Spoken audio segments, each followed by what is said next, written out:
Bonjour Christophe Combarieux. Bonjour Julien. Au menu de vos coups de cœur culture ce matin, un film autour du grand compositeur russe Rachmaninov, mais qui n'est jamais sorti en salle et qui va sortir en DVD spécialement pour les fêtes, du théâtre avec un étonnant hommage à l'actrice Natalie Wood rendu par Elsa Zilberstein. Et tout de suite, un grand classique du théâtre du XXe siècle, on le connaît tous, il est signé Jean-Paul Sartre. Et si on vous dit l'enfer, c'est les autres, vous me dites forcément... Huis clos, évidemment. Cette réplique est devenue évidemment mythique et qui résume, je dirais, parfaitement la pièce. C'est un homme, deux femmes qui se retrouvent dans des milieux différents et qui se retrouvent seuls, justement, dans ce qui apparaît comme une antichambre de la mort. Je dirais beaucoup de questions et la recherche de réponses qui glisse insidieusement vers une forme de tribunal un peu triangulaire où chacun devient le bourreau moral de l'autre, quoi. Cette antichambre s'apparente donc un peu à ce qui pourrait être l'enfer selon évidemment Jean-Paul Sartre, ou l'absence de fenêtre, par exemple, à Nîmes, le temps, l'absence de sommeil contraint, par exemple, la présence permanente des autres et surtout l'absence de miroir qui n'autorise évidemment le jugement de soi qu'à travers le regard des autres. Une véritable expérience, je dirais, mentale, affective que le metteur en scène et comédien Daniel Collat nous propose à travers Sartre au théâtre de Poche Montparnasse. La scénographie, justement, est très dépouillée, 3 sofas blancs, des jeux de lumière, c'est l'idéal pour ce genre de... Ça repose là-dessus, oui. Ça repose, c'est du Sartre en plein. En fait, ça suffit pour accrocher, évidemment, nous accrocher, nous, sur l'essentiel. Le trio sur scène, c'est Daniel Collat, c'est Marianne Epin et c'est Mathilde Pénin. Je dirais qu'il nous offre une interprétation sans faille et nous fait vivre aussi un véritable enfer sur scène. C'est au théâtre de Poche Montparnasse. Regardez quelques extraits. Attendez, j'ai compris. Je sais pourquoi ils nous ont mis ensemble. Prenez garde à ce que vous allez dire. Vous allez voir comme c'est bête, bête comme chou. Il n'y a pas de torture physique, n'est-ce pas? Et cependant, nous sommes en enfer. Et personne ne doit venir, personne. Nous resterons jusqu'au bout, seuls, ensemble. C'est bien ça. En somme, il y a quelqu'un qui manque ici, c'est le bourreau. Oui, ça, je le sais bien. Eh bien, ils ont réalisé des économies personnelles, voilà tout. Ce sont les clients qui font le service eux-mêmes, comme dans les restaurants coopératifs. Qu'est-ce que vous voulez dire? Le bourreau, c'est chacun de nous pour les deux autres. Non. Non, je ne serai pas votre bourreau. Je ne vous veux aucun mal et je n'ai rien à faire avec vous. Rien. C'est tout simple. Alors, chacun dans son coin, c'est la parade. Vous ici et moi là. Et du silence. Pas un mot. C'est pas difficile, ça, n'est-ce pas? Mais chacun de nous a assez à faire avec lui-même. Moi, je crois que je pourrais rester 10 000 ans sans parler. Il faut que je me taise. Huis clos de Jean-Paul Sartre, c'est mis en scène par Daniel Collat et c'est au théâtre de Poche Montparnasse tous les soirs jusqu'au 11 janvier. Il faut donc se dépêcher. Et on va maintenant s'intéresser à l'une des comédiennes les plus populaires aux États-Unis avec des films cultes comme La Fureur de Vivre, Splendor in the Grass, on a du mal, ou encore West Side Story.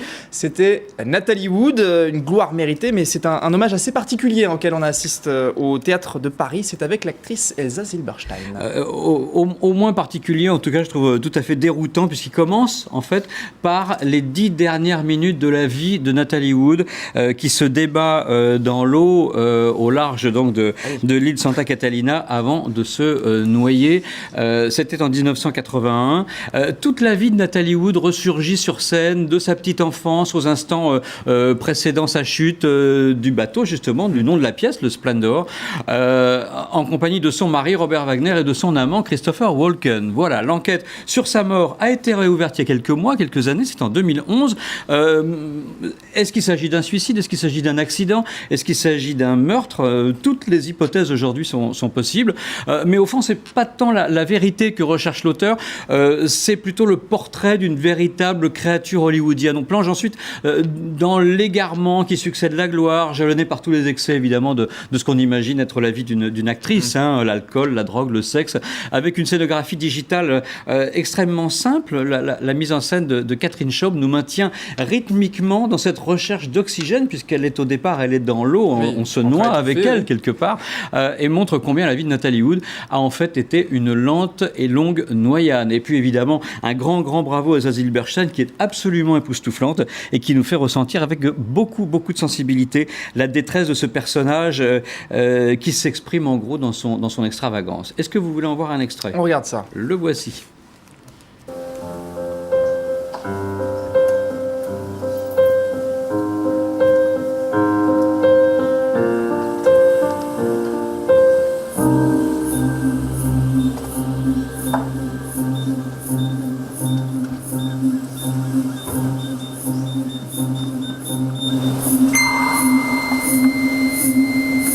Allez, Nathalie, on ressuscite.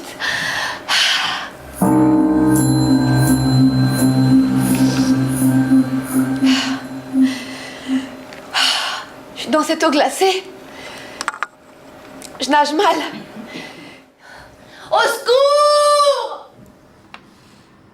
Voilà, Splendor de Géraldine Maillet. C'est avec Elsa Zilberstein. C'est au Théâtre de Paris tous les soirs à 19h et c'est jusqu'au 31 décembre. On va terminer en musique avec l'un des plus célèbres compositeurs russes du XXe siècle, Sergueï Rachmaninov, dont la vie a inspiré un film en 2007 au grand réalisateur franco-russe Pavel Lougnin.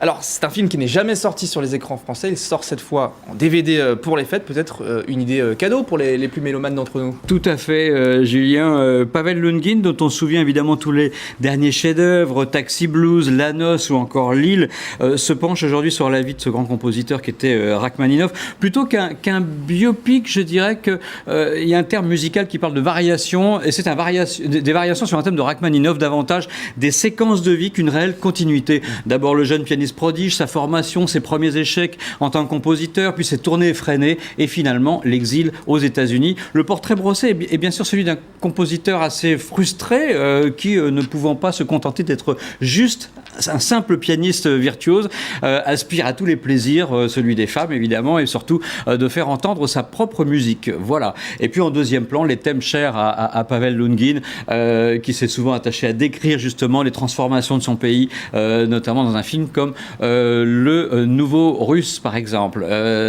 C'est un peu l'exil de Rachmaninov après la révolution bolchevique de 17. C'est vraiment un très beau film, et je vous propose d'en voir un extrait. Ça sort en DVD donc cette semaine.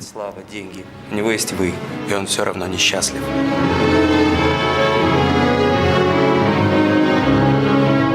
Его первая симфония! Его первая симфония! Гениально! Да, это я!